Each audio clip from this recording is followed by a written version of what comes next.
Hey everybody, Steve Albrecht from Safe Library and Library 2.0 with Layla, the Wonder Beagle. I've been thinking a lot about the new EEOC guidelines that have come out about sexual harassment and racial harassment, and it certainly applies to what's going on in the library. So when I think about harassment and the kind of behavior that oftentimes starts with it as a conversation that sometimes patrons, obviously male patrons most often, try to initiate to get free information or some piece of information about you, especially if they're interested in sort of a flirting or dating kind of a thing.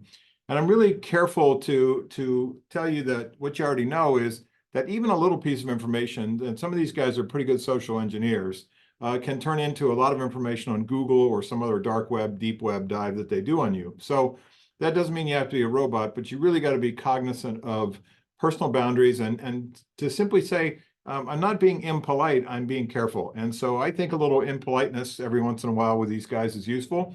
I think telling them I don't reveal personal information, I don't give out anything about that. I'm not going to tell you about my personal life. That's not why I'm here, to help you do whatever you want to do in a library in terms of research or study. So I don't think you have to be rude, but I think you have to be direct and quite assertive about what you say. If you look at some of the work that's done by Gavin de Becker in his book, The Gift of Fear, he talks about a concept called forced teaming. Forced teaming is where this person says, do you like old movies? And you go, oh, yeah, I guess so. And he says, oh, look how much we have in common. I like old movies too. And that kind of weird forced teaming. Do you like, going to the beach? And you're like, yeah, I guess so. I like going to the beach too. And, that kind of thing. So de Becker talks in his book, The Gift of Fear, about this concept of forced teaming, where this person tries to worm his way inside your inner circle by having something in common with you that seems to make it, easier for you two to relate.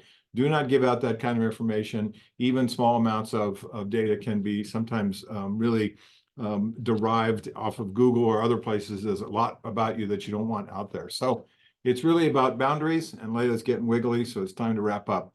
Steve Albrecht for the Safe Library and Library 2.0. See you next time.